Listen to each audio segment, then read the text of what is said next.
তার মানে কি মুক্তিযুদ্ধের সন্তান নাতিপুতিরা কেউ মেধাবী না, যত রাজাকারের বাচ্চারা নাতিপুতি হলো মেধাবী, তাই না? কথায় আছে অহংকারী পতনের কারণ। যে কোটা আন্দোলনকে কেন্দ্র করে বাংলাদেশের প্রধানমন্ত্রী শেখ হাসিনা একসময় অহংকার করেছিলেন, সেই কোটা আন্দোলনই কিন্তু শেষ পর্যন্ত এই হাসিনাকে তার সিংহাসন থেকে একেবারে রাস্তায় নামিয়ে নিয়ে এসেছে। এমনকি তাকে নিজের বাসভবন, নিজের পৈতৃক ভিটে ছাড়িয়ে দেশ ত্যাগ করতে বাধ্য করেছে। কেন এই শেখ হাসিনা একজন দেশের প্রধানমন্ত্রী হওয়া সত্ত্বেও পদত্যাগ করতে বাধ্য হলেন? কারণ কি কেবল এই কোটা আন্দোলন? অনেকে তো বলছে শুধু কোটা আন্দোলনই নয়, এর সঙ্গে মানুষের দীর্ঘ 15 বছরের ক্ষোভ, বিরোধী রাজনৈতিক দলের ওপর চলা দীর্ঘ অত্যাচার, সীমাহীন দুর্নীতি এবং কি লুটপাট, দ্রব্যমূল্যের লাগাম ছাড়া বৃদ্ধি, ছাত্রলীগ এবং যুবলীগের অত্যাচার, অহেতুক চাঁদা তোলা, গণহত্যা এবং সেই সঙ্গে শেখ হাসিনার অহংকার ও দাম্ভিকতার ফলে কিন্তু জনগণের মনে যে ক্ষোভ সৃষ্টি হচ্ছিল দীর্ঘ 15 বছর ধরে, তারই আগুনে কিন্তু ঘি ঢেলেছে। সেই আগুনেই কিন্তু আবারও কয়লা ঢেলে দিয়েছে এই কোটা আন্দোলন, যা ক্রমশ ছাত্র আন্দোলন থেকে ছাড়িয়ে পরে ধীরে ধীরে ধীরে ধীরে সমগ্র দেশ জুড়ে সাধারণ মানুষের মধ্যেও ছাড়িয়ে গিয়েছে।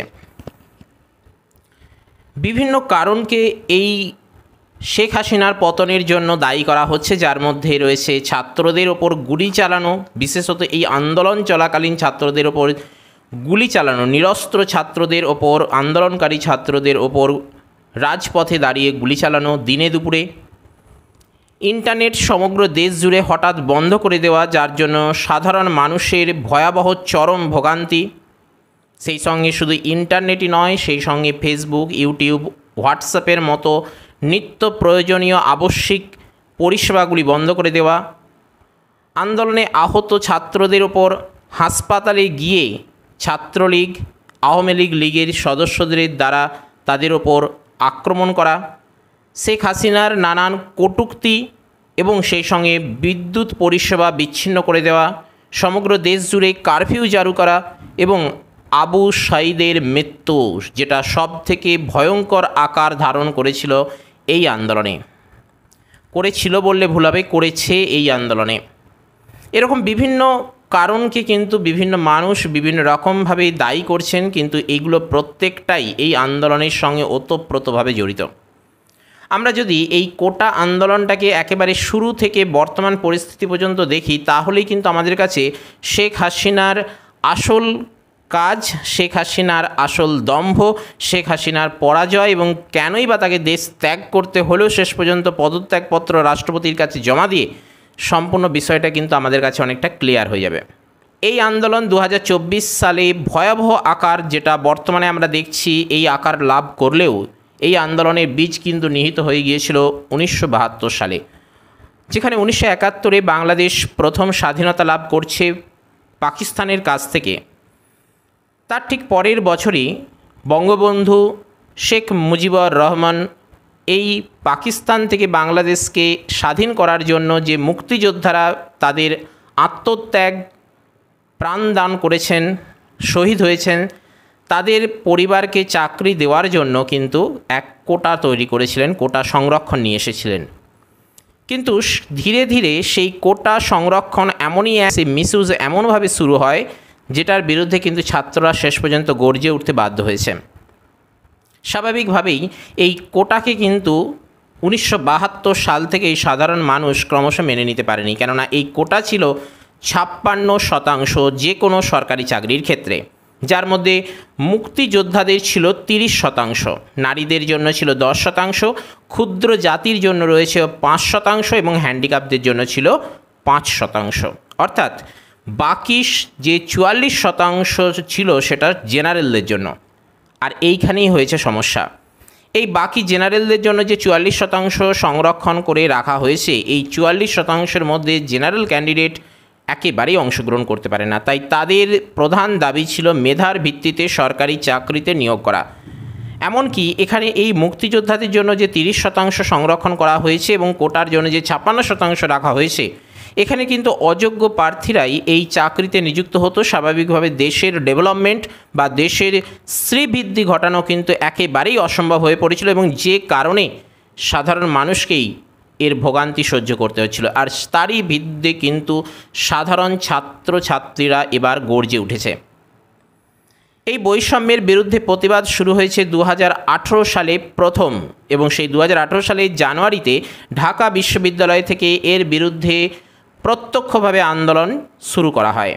ক্রমশ সব পাবলিক বিশ্ববিদ্যালয়গুলিতেই, অর্থাৎ বাংলাদেশের সমস্ত পাবলিক বিশ্ববিদ্যালয়গুলিতে কিন্তু এই আন্দোলন ক্রমশ ছড়িয়ে পড়তে থাকে।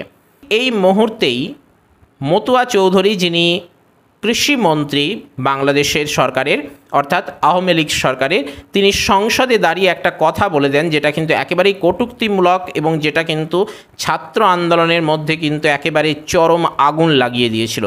সেই কথাটা হলো, মুক্তিযোদ্ধারা কোটা পাবে না তো কি রাজাকারের বাচ্চারা কোটা পাবে। এটা কিন্তু চরম একদিক থেকে যেমন অপমানের, ঠিক একইভাবে কটূক্তি, একইভাবে ব্যঙ্গ, যে যেভাবে আপনারা নেবেন। পুলিশ এবং ছাত্রলীগ এই সময়ে, অর্থাৎ আওয়ামী লীগ ছাত্রলীগরা কিন্তু এই সময়ে এই আন্দোলনকারীদের ওপর, অর্থাৎ 2018 সালের জানুয়ারিতে শুরু হওয়া এই কোটা বিরুদ্ধে আন্দোলনের ওপর কিন্তু পুলিশ একাধারে লাঠিচার্জ করে। অপরদিকে ছাত্রলীগ, ঢাকা বিশ্ববিদ্যালয় ছাত্রলীগ এবং অন্যান্য বিশ্ববিদ্যালয়ের ছাত্রলীগকে কিন্তু লেলিয়ে দেওয়া হয় এই আন্দোলনকারী ছাত্রদের ওপর। তবুও এই আন্দোলনকে কিন্তু দমিয়ে রাখতে পারেনি আওয়ামী লীগ সরকার তথা শেখ হাসিনার সরকার। চাপে পড়ে সব ধরনের কোটা বাতিল করে দেয় শেষ পর্যন্ত এই শেখ হাসিনা। আন্দোলন শেষ হয়ে যায় 2018 সালের 4 অক্টোবর। কিন্তু সেখানেই এই আন্দোলন একেবারে যে চুপ হয়ে গিয়েছিল, এই আন্দোলন যে থেমে গিয়েছিল বলে আওয়ামী লীগ সরকার মনে করেছিলেন, কিন্তু তার ভেতরেই যে আগুন সুপ্ত অবস্থায় রয়ে গিয়েছিল সেটা কিন্তু তারা বুঝতে পারেনি।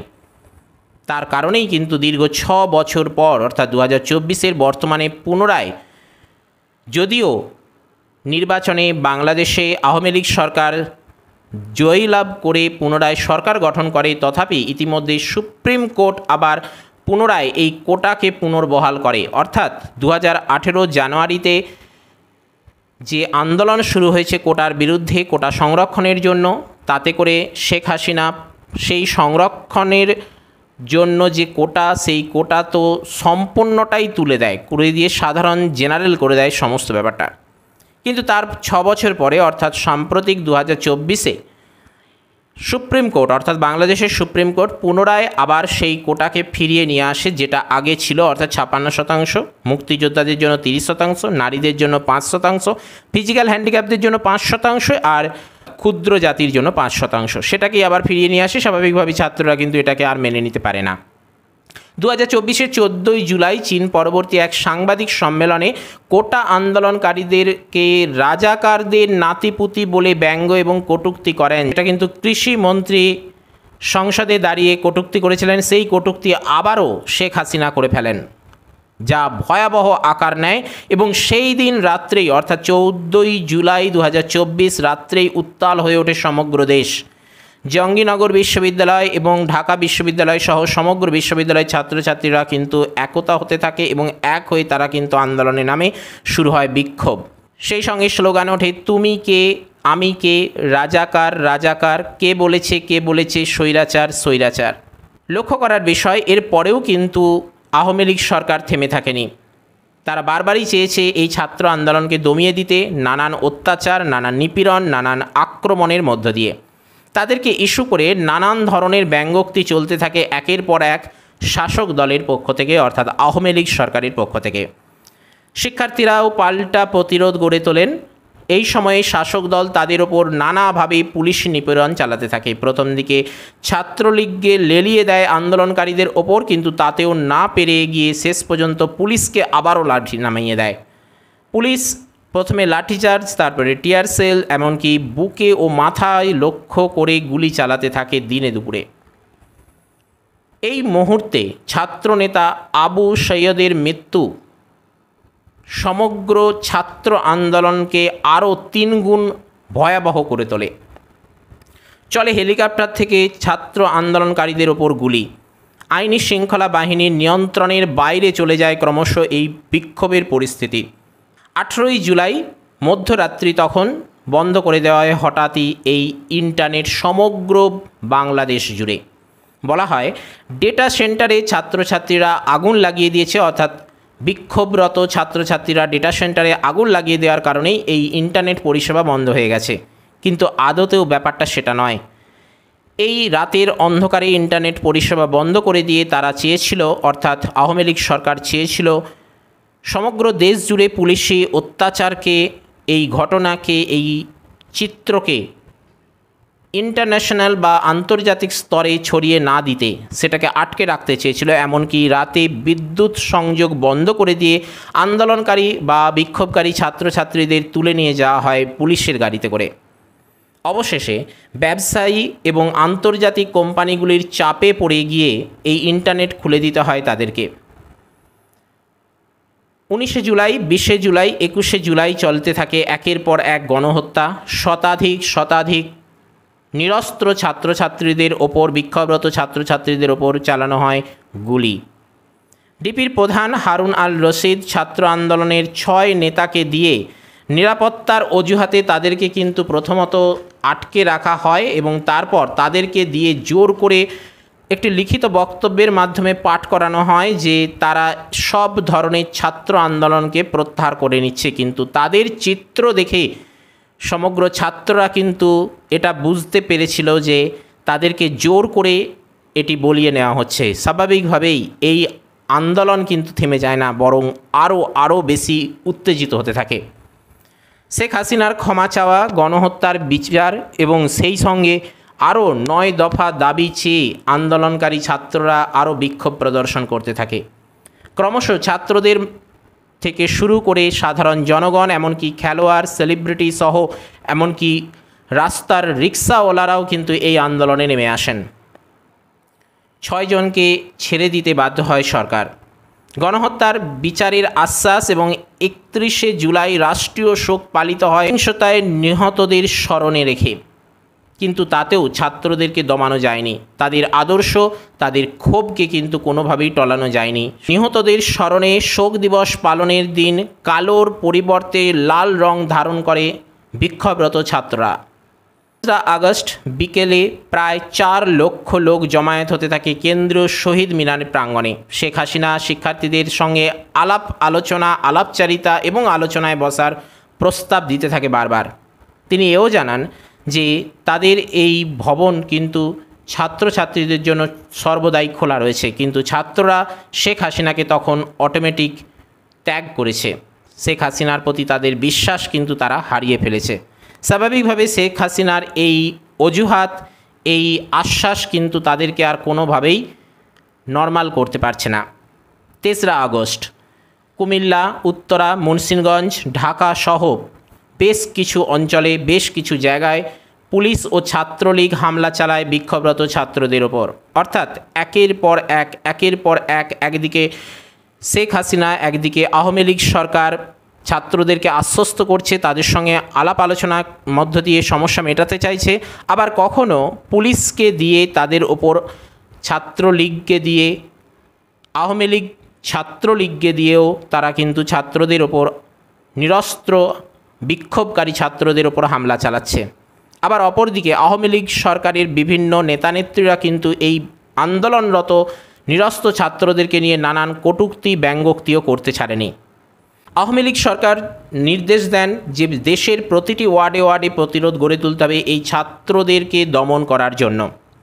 অপরদিকে হাসিনার একেবারে কাছের মানুষ, শেখ হাসিনার একেবারে স্নেহভাজন সেনাপ্রধান জেনারেল ওয়াকারুজ্জামান জরুরি বৈঠক করেন বিভিন্ন সেনা কর্মকর্তাদের সঙ্গে এবং সেই বৈঠকে তারা সিদ্ধান্ত নেয় যে আমরা ছাত্রদের ওপর আর গুলি চালাবো না, কেননা এটা কিন্তু ক্রমশ হিংসাত্মক হয়ে উঠছে, যেটা সরকারের পক্ষে, যেটা সেনাবাহিনীর পক্ষে একেবারেই যুক্তিসঙ্গত নয়। এরপর 4 আগস্ট অসহযোগ আন্দোলনে ডাক দেয় বিক্ষোভরত ছাত্রছাত্রীরা। জমায়েত হতে থাকে বিভিন্ন গুরুত্বপূর্ণ জায়গাগুলিতে। বেলা বাড়ার সাথে সাথে আওয়ামী লীগ সরকার এবং যুবলীগ, ছাত্রলীগ তাণ্ডব চালাতে থাকে এই অসহযোগ আন্দোলনকারী ছাত্রছাত্রীদের ওপর। পুলিশ কিন্তু এই দিন অর্থাৎ 4 আগস্ট একেবারে নিষ্ক্রিয় ভূমিকা পালন করে, কেননা ইতিমধ্যে পুলিশদের ওপর ওয়াকারুজ্জামান নির্দেশ দিয়ে দিয়েছেন ছাত্রদের ওপর গুলি না চালাতে। ফলে এই আওয়ামী লীগ সরকার এবং ছাত্রলীগের দ্বারা ছাত্রদের ওপর অর্থাৎ আন্দোলনকারী ছাত্রদের ওপর এই নৃশংসভাবে আক্রমণকে কিন্তু আরও ভয়াবহ লাভ করে। কোটা আন্দোলনের ইতিহাসে এই 4 আগস্ট একেবারে ভয়াবহ, সবথেকে বেশি আক্রমণাত্মক, সবথেকে বেশি রক্তপাত ঘটে। একদিনে সমগ্র দেশ জুড়ে কয়েকশো ছাত্রছাত্রীর প্রাণ যায়।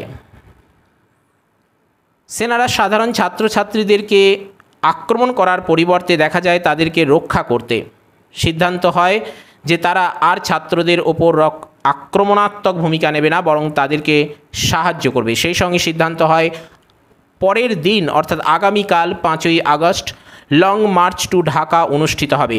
যদিও এর পরিকল্পনা হয়েছিল আগামী 6ই আগস্ট, কিন্তু 4 আগস্ট দিনভর যা পরিস্থিতি, সেই পরিস্থিতিকে লক্ষ্য রেখে ছাত্র আন্দোলনকারীরা পরের দিনই অর্থাৎ 5ই August long march to Dhaka অনুষ্ঠিত হওয়ার সিদ্ধান্ত নেয়।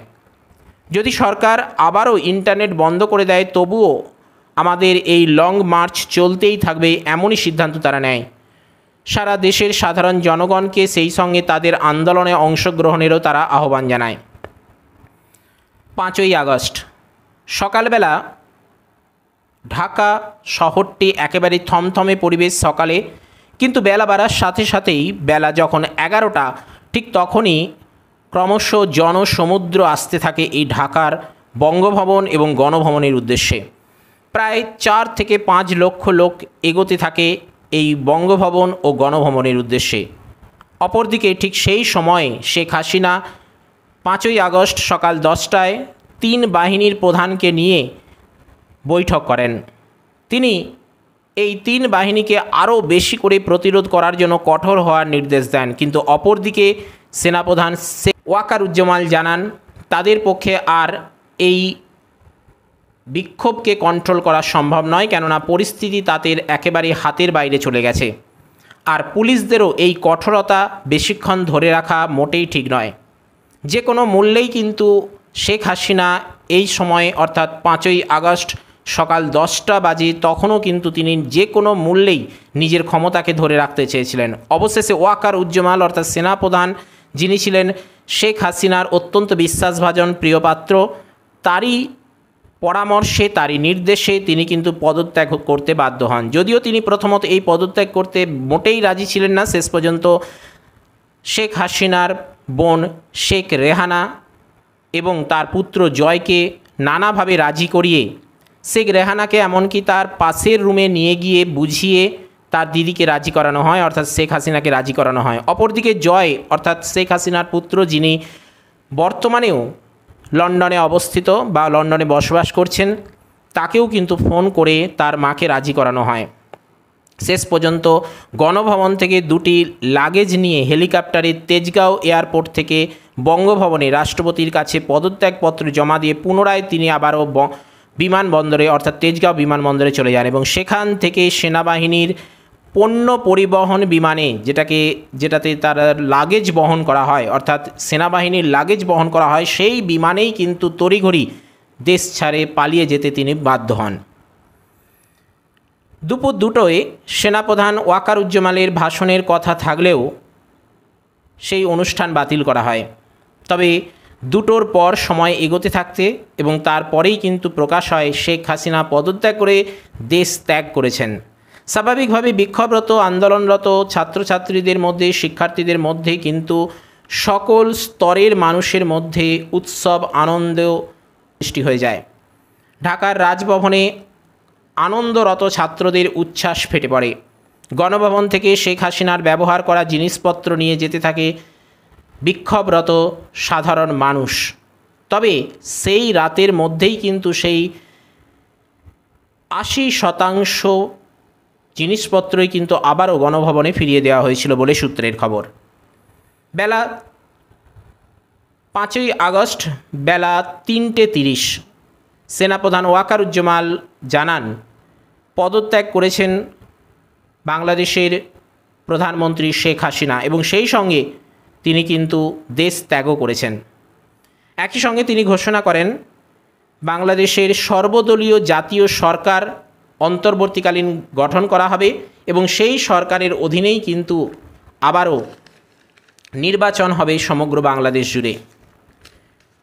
অর্থাৎ সমগ্র বাংলাদেশ জুড়ে কোটা আন্দোলনকে কেন্দ্র করে যে ভয়াবহ পরিস্থিতি, বিভিন্ন কারণ এর মধ্যে থাকলেও কোটা আন্দোলন এই সমস্ত কারণকে একত্রিত করে স্বৈরাচারী আওয়ামী লীগ সরকারকে শেষ পর্যন্ত পতন ঘটিয়েছে।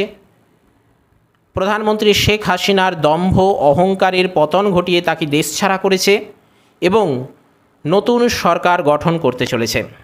তাদের কাছে অর্থাৎ সমগ্র বাংলাদেশের বসবাসকারী মানুষদের কাছে এটা যেন আবারও এক নতুন করে স্বাধীনতা অর্জন। সেই স্বাধীনতার আনন্দে তারা উদ্ভাসিত এবং সেই স্বাধীনতার আনন্দের মধ্য দিয়ে আবারও তারা নির্বাচনের মধ্য দিয়ে নতুন সরকার গঠন করতে চলেছে। সামনের দিনে নতুন সূর্য উদিত হবে, নতুন করে সরকার গঠনের পাশাপাশি ছাত্রদের ন্যায্য অধিকার, সম্মান, তাদের আত্মত্যাগ তারা আবারও কিন্তু ফিরে পাবে। তারা আবারও মাথা উঁচু করে সোজা পথে চলতে, সহজভাবে বাঁচতে শিখবে। আজকের এপিসোড আপাতত এ পর্যন্তই। ভিডিওটি কেমন লাগলো সেটা কমেন্ট বক্সে কমেন্ট করে জানাতে পারেন। এ ব্যাপারে আপনাদেরও কিছু মতামত থাকলে সেটা জানাতে পারেন। সেই সঙ্গে একটি লাইক এবং চ্যানেলে নতুন এসে থাকলে সাবস্ক্রাইব করে অল নোটিফিকেশানটি অন করবেন, কেননা আপনাদের উৎসাহই আমাদের এগিয়ে চলার একমাত্র পাথেয়। তো চলুন আজ আপাতত এ পর্যন্তই। নম্বর 2 দেখা হচ্ছে পরের এপিসোডে। জয় হিন্দ, বন্দে মাতরম।